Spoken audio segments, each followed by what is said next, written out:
کے دن جن کی نیکیوں کا پلڑا باری ہو جائے گا، وزنی ہو جائے گا، ثقیل ہو جائے گا۔ قرآن کہہ رہا ہے ہم المفلحون، وہ مفلحون ہیں، وہ کامیاب ہو گئے، وہ نجات پا گئے۔ ومن خفت موازینہ فَأُولَٰئِكَ الَّذِينَ خَسِرُوا أَنفُسَهُمْ بِمَا كَانُوا بِآيَاتِنَا يَظْلِمُونَ۔ اور خدا نخواستہ کسی کی نیکیوں والا پلڑا ہلکا پڑ گیا، اس کے گناہوں کا پلڑا وہ وزنی ہو گیا، گناہ زیادہ ہو گئے، نیکیاں تھوڑی ہو گئیں، تو اللہ پاک نے فرمایا یہی ہوں گے وہ لوگ جنہوں نے دنیا میں اپنی جانوں کے اوپر بڑا ظلم کیا تھا۔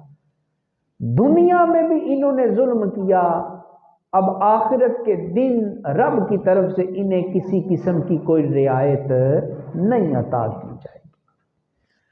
تو حضرات محترم، جب یہ بات طے ہو گئی، میں نے دو باتیں کی ہیں اب تک۔ ایک بات میں نے یہ کی ہے کہ ہمارے ہر عمل کو لکھا جا رہا ہے، نوٹ کیا جا رہا ہے، فرشتے اس کو محفوظ کر رہے ہیں، ایک یہ بات میں نے کی۔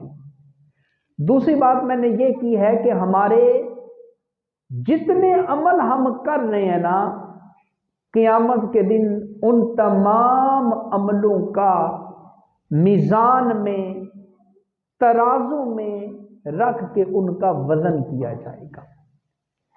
تو کیا خیال ہے، ہمیں کوئی ایسے عمل نہیں کرنے چاہیے کہ جو اس اوکھے ویلے کام آ جائیں، اس مشکل وقت میں کام آ جائیں؟ دنیا میں دیکھیں نا، ہر بندہ بڑا سیانہ ہے، اس نے کسی نہ کسی بڑے بندے سے جس کے ہاتھ بڑے لمبے ہوں یاری لگا کے رکھی ہوتی ہے۔ دنیا میں کسی نہ کسی کی یاری ہوتی ہے کسی ایسے بندے سے کہ خدا نہ خواستہ کوئی مشکل میرے اوپر آ گئی تو یہ میری مدد کرے گا، کوئی تھانے کچہری تک بات پہنچ گئی، کوئی پولیس تک بات پہنچ گئی تو یہ میرے کام آ جائے گا۔ دو تین بندے تو ہر بندے نے ہاتھ میں رکھے ہوتے ہیں۔ اسی طرح ہر بندہ بے شک وہ ماڑا ہی کیوں نہ ہو، کچھ نہ کچھ پیسے اس نے رکھے ہوتے ہیں کہ یہ اوکھے سوکھے ویلے کام آ جائیں گے۔ غمی خوشی ہر ایک کے ساتھ ہے، کبھی دکھ ہے کبھی سکھ ہے، چلو ایمرجنسی حالات ہوں گے تو مانگنے نہیں پڑیں گے کسی سے، یہی کام آ جائیں گے اور میرا وہ مشکل وقت پار ہو جائے گا۔ تو حضرات محترم ذرا تصور کریں کہ قیامت کے دن اس وقت سے زیادہ کوئی وقت مشکل وقت نہیں ہے۔ سب سے مشکل وقت، سب سے اوکھا وقت وہ قیامت کا وقت ہے، بالخصوص وہ وقت جب ہمارے اعمال تولے جا رہے ہوں گے، ان کا وزن کیا جا رہا ہوگا۔ تو کیوں نہ ہم چند ایسے عمل یاد کر لیں اور پھر ہم ان کے اوپر ہم عمل کرنے والے بن جائیں کہ قیامت کے دن اگر خدا نہ خواستہ ہماری نیکیاں تھوڑی ہو بھی گئیں تو ان چند عملوں کی وجہ سے اللہ ہماری نیکیوں والا پلڑا باری فرما کے اللہ اپنے فضل سے ہمیں جنت میں داخلہ عطا فرما دے گا۔ اب وہ عمل کون سے ہیں جو قیامت کے دن میزان میں رکھے جائیں گے تو ہمارا اعمال نامہ وزنی ہو جائے گا؟ اور یہ عمل صحیح احادیث سے ثابت ہے، ان میں سے چند ایک میں آپ کی خدمت میں عرض کرتا ہوں۔ آپ نے ان کو سننا ہے اور صرف سننا نہیں ہے، اس نیت سے سننا ہے کہ ہم نے اس کو یاد رکھنا ہے اور پھر گھر والوں کو بھی بتانا ہے، دوست احباب کو بھی بتانا ہے اور پھر خود بھی اس کے اوپر عمل بھی کرنا ہے۔ چند عمل، ان میں سے پہلا عمل جو احادیث میں ہمیں ملتا ہے جس سے ہمارا اعمال نامہ بڑا وزنی ہو جائے گا، اس میں بڑا رعب پیدا ہو جائے گا، وہ ہے بندہ مومن کا خاموش رہنا۔ کیا میں نے کہا جی؟ بندہ مومن کا خاموش رہنا۔ اس کا کیا مطلب ہے خاموش رہنے کا؟ اس کا یہ مطلب نہیں ہے کہ بالکل زبان سے کچھ بھی نہ بولنا، یہ مطلب نہیں ہے۔ اس کا مطلب یہ ہے کہ ضروری باتیں کر لیں جس کے بغیر گزارا نہیں ہے، اور جن باتوں کے بغیر ہمارا گزارا ہو جاتا ہے، اور اگر ہم وہاں بات نہ کریں گے تو کوئی فرق بھی نہیں پڑتا ہمارے بولنے سے یا خاموش رہنے سے، تو پھر خاموش رہو۔ یہ جو خاموشی ہے، ویسے یہ زبان اللہ کی بہت بڑی نعمت ہے، بہت بڑی نعمت ہے، اور اس کی صحیح قدر اس بندے سے پوچھیں جو بول نہیں سکتا۔ اپنا معافی ضمیر اس نے بیان کرنا ہو، یا اشاروں سے آپ کو سمجھائے گا یا لکھ کے آپ کو سمجھائے گا، سوچیں کتنا مشکل کام ہے، کتنا مشکل کام ہے۔ تو جب ہم کسی گونگے کو دیکھتے ہیں کہ جو بول نہیں سکتا، تو پھر اس وقت ہمیں اس زبان کی قدر معلوم ہوتی ہے۔ تو سب سے پہلے تو یہ ہے، ہمیں ہر حال اور ہر وقت ہی اللہ کی اس نعمت زبان کا رب کی بارگاہ میں شکر ادا کرتے رہنا چاہیے، اور اس کے شکر کا تقاضا یہ ہے حضرات کہ ہم زبان کے ساتھ فضول گفتگو نہ کریں، لا یعنی گفتگو نہ کریں، بےہودہ گفتگو نہ کریں، ہم اپنی زبان کے ساتھ فضول گپیں نہ ہانکا کریں، بے تکی باتیں نہ کیا کریں، جن باتوں کا مقصد ہی کوئی نہیں ہے ان باتوں کو ہم اپنی زندگی سے نکال دیں اور زیادہ سے زیادہ خاموش رہنے کی کوشش کریں۔ نبی پاک کے صحابی ہیں حضرت ابو ذر غفاری رضی اللہ تعالی عنہ، یہ نبی پاک کے بڑے درویش قسم کے صحابی تھے، بڑی درویشی طبیعت تھی آپ کی، اور آپ نے ساری زندگی مال جمع نہیں کیا، گھر نہیں بنایا اچھا آپ نے، اور جناب ابو ذر بس ساری زندگی روکھی سوکھی کھایا کرتے تھے، اور اسی میں آپ نے زندگی گزار لی۔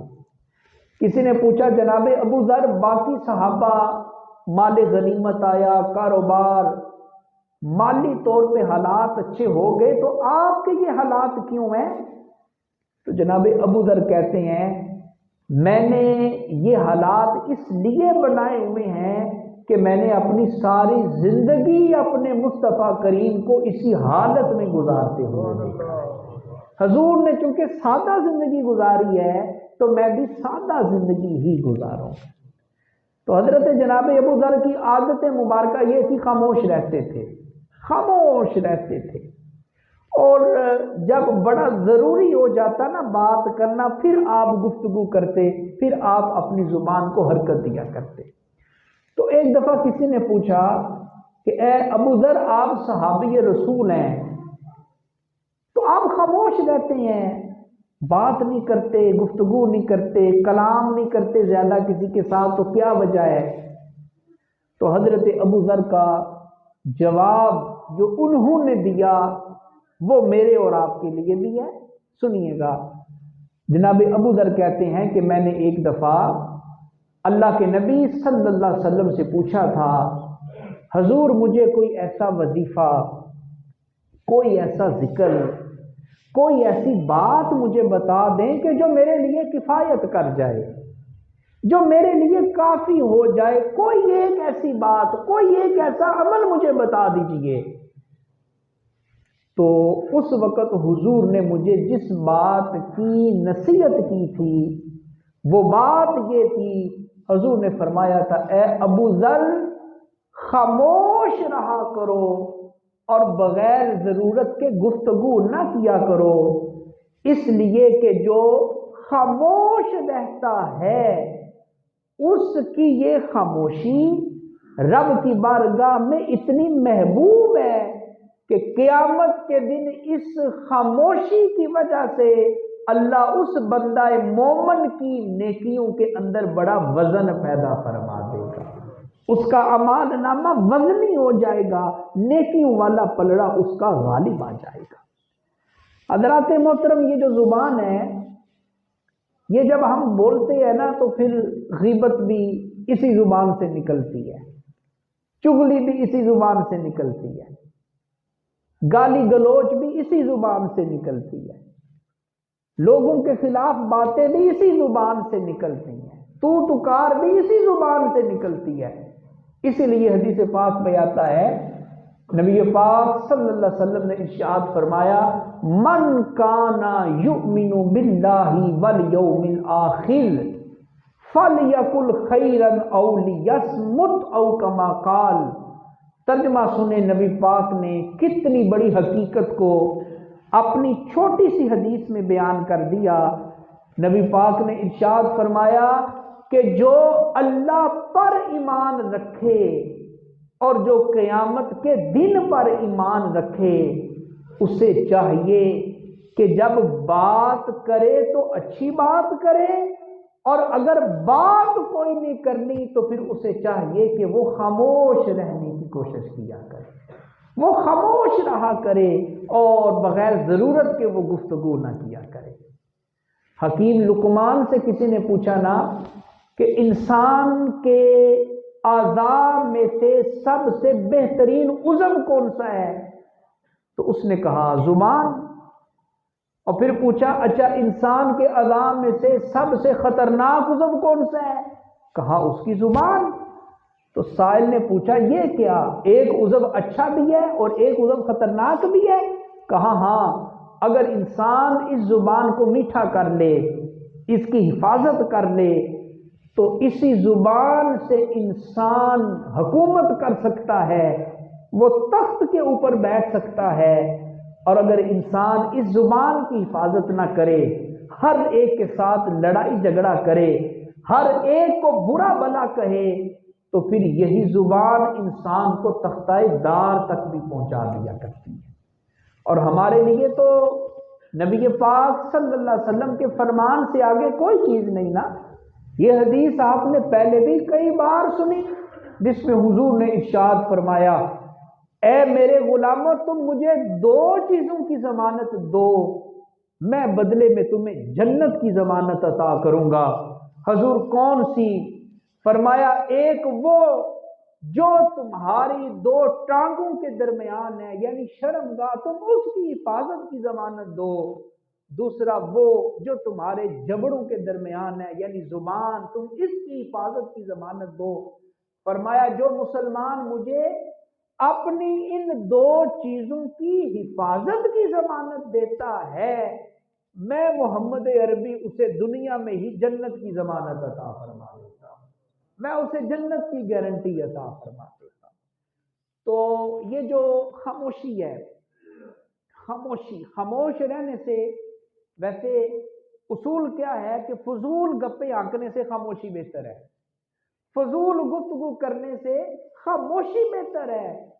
اور خاموشی سے بہتر یہ ہے کہ بندہ کبھی اپنی زبان کے اوپر رب کا ذکر جاری کر دے اور کبھی اس زبان کے اوپر رب کے پیارے حبیب کا ذکر جاری کرے۔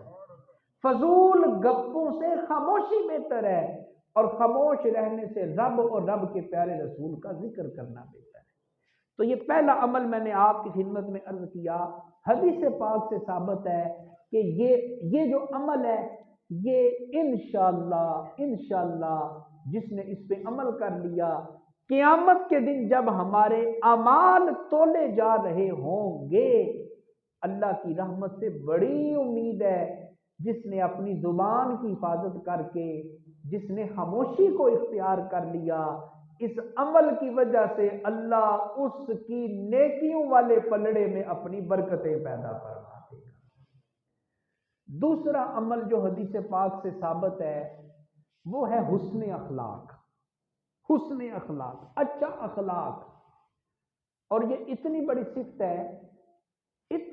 صفت ہے کہ نبی پاک صلی اللہ علیہ وسلم نے اپنی بعثت کا مقصد بیان کرتے ہوئے فرمایا، انما بعثت لاتمم مکارم الاخلاق۔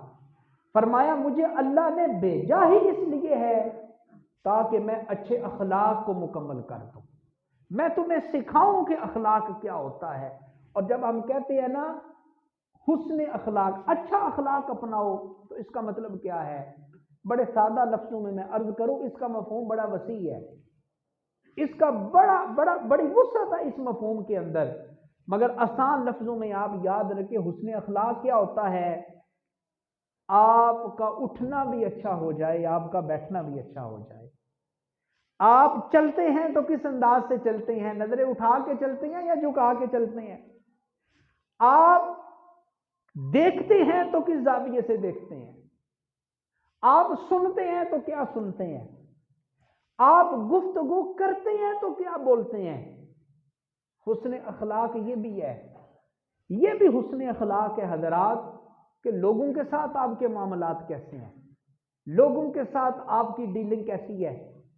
اگر میں 5 وقت کا نمازی ہوں تو اس میں بھائی میرا فائدہ ہے نا ذاتی، آپ کو کیا فائدہ ہے اس سے؟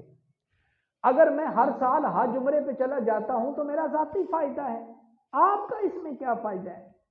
یا میں ہر روز قرآن کی تلاوت کرتا ہوں، ذکر اذکار صدقہ خیرات کرتا ہوں، تو یہ میرا ذاتی فائدہ ہے، آپ کا تو کوئی فائدہ نہیں ہے نا۔ تو جب ہم یہ کہتے ہیں نا فلاں بڑا اچھا ہے، بڑا متقی ہے، نمازی ہے، پرہیزگار ہے، تو یہ اس کا نمازی متقی پرہیزگار ہونا اس کی اپنی ذات کے لیے ہے، لیکن رب تعالیٰ یہ دیکھتا ہے کہ اس کا معاملہ میرے بندوں کے ساتھ کیسا ہے، اس کا اٹھنا بیٹھنا لوگوں کے ساتھ کیسا ہے۔ حضرت فاروق اعظم کے سامنے کسی نے کسی کی تعریف کر دی، فلاں بڑا اچھا ہے، تو جناب عمر نے کہا کہ کیا تو نے اس کے ساتھ کچھ وقت گزارا ہے، کوئی سفر کیا ہے اس کے ساتھ؟ وہ کہنے لگا جی نہیں۔ تو کہا کہ پھر تو کیسے اس کی تعریف کر سکتا ہے کہ وہ بڑا اچھا ہے؟ جب تک تم کسی کے ساتھ کچھ دن نہ گزار لو، کچھ وقت نہ گزار لو، اور خاص طور پہ سفر کا ذکر کیا کہ اس میں اصل بندے کی طبیعت پتہ چلتی ہے، کیونکہ سفر ہے ہی بڑا مشکل، آرام دہ سفر بھی بڑا امتحان ہوتا ہے، اس وقت بندے کے اخلاق نکھر کے سامنے آتے ہیں۔ تو اس لیے حضرات محترم، حسن اخلاق کی عادت ہمیں پیدا کرنی ہے، زبان کے اوپر اور اپنے لبوں کے اوپر مسکراہٹ لا کے رکھیں، کسی سے تو تکار نہ کریں، کسی سے لڑائی جھگڑا نہ کریں۔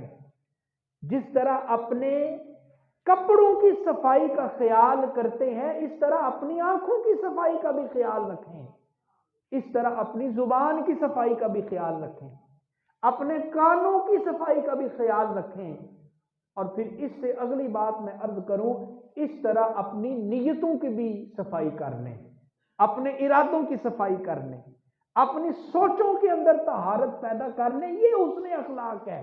لوگوں کے ساتھ رویہ کیسا ہے آپ کا، لوگوں کے ساتھ آپ کا اٹھنا بیٹھنا کیسا ہے، لوگ آپ کے بارے میں کیا رائے رکھتے ہیں، یہ حسن اخلاق ہے۔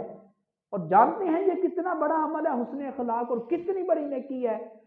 سنے مدینے والے مصطفیٰ کا فرمان، نبی پاک صلی اللہ علیہ وسلم نے ارشاد فرمایا، اے میرے صحابہ، قیامت کے دن جب تمہارے عملوں کو تولا جائے گا تو ان سارے عملوں میں رب کے نزدیک جو سب سے وزنی نیکی تمہاری ہوگی وہ تمہارا حسن اخلاق ہوگا، وہ تمہارا اچھا اخلاق ہوگا۔ قیامت کے دن سب سے وزنی نیکی، سب سے وی آئی پی نیکی، پروٹوکول نیکی، جس کے اوپر بندے کو مان ہوتا ہے۔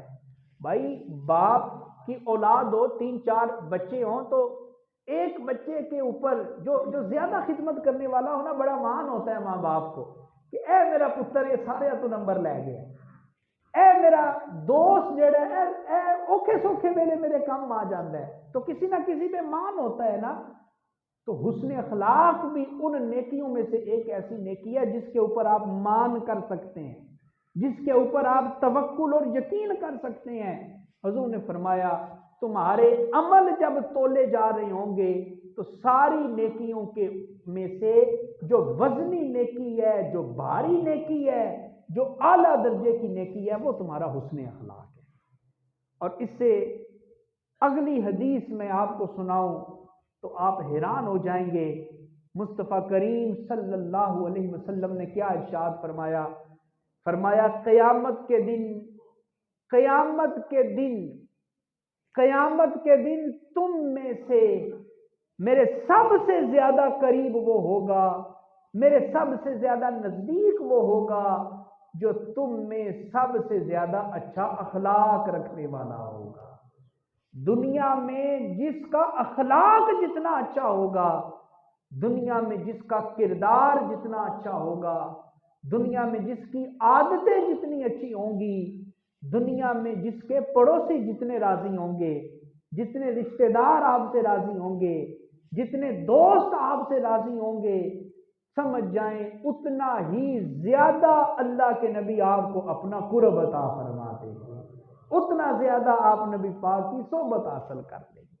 تو یہ جو حسن اخلاق ہے حضرات محترم، خاموشی کے بعد جو دوسرا وزنی عمل میں نے آپ کی خدمت میں عرض کیا وہ کیا ہے؟ حسن اخلاق۔ حسن اخلاق۔ تیسرا عمل جو احادیث سے ہمیں معلوم ہوتا ہے، حضرت ابو ہریرہ راوی ہیں، صحیح بخاری میں یہ حدیث ہے، صحیح مسلم میں یہ حدیث ہے، حضور نے ارشاد فرمایا کلمتانی حبیبتانی الی الرحمن وخفیفتانی علی اللسان وثقیلتانی فی المیزان او کما قال۔ حضور نے فرمایا دو کلمے ایسے ہیں، کیا حضور نے فرمایا کتنے کلمے؟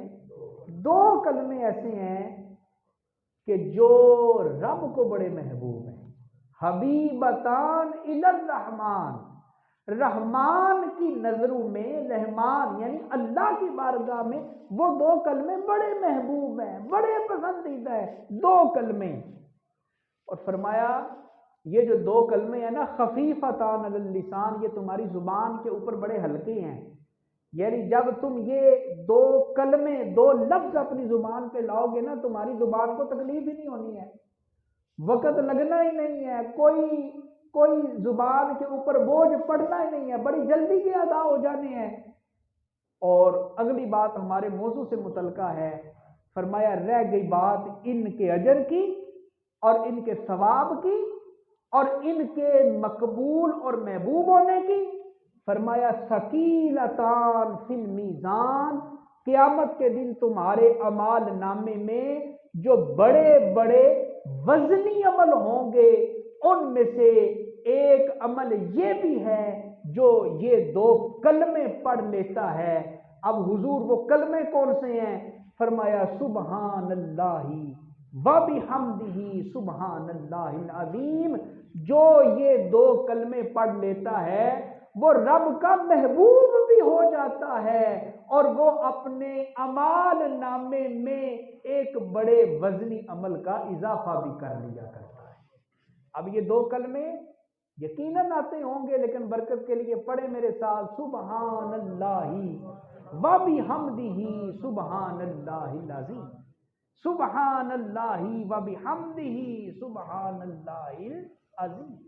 ان دو کلموں کو دیکھیں نا، ایک منٹ کے اندر آپ کتنی زیادہ دفعہ اس کو پڑھ لیں گے، اور ثواب کتنا ہے بھائی، یہ میزان کو بھاری کر دیں گے، یہ ہمارے نیکیوں کے اندر وزن پیدا کرتے ہیں۔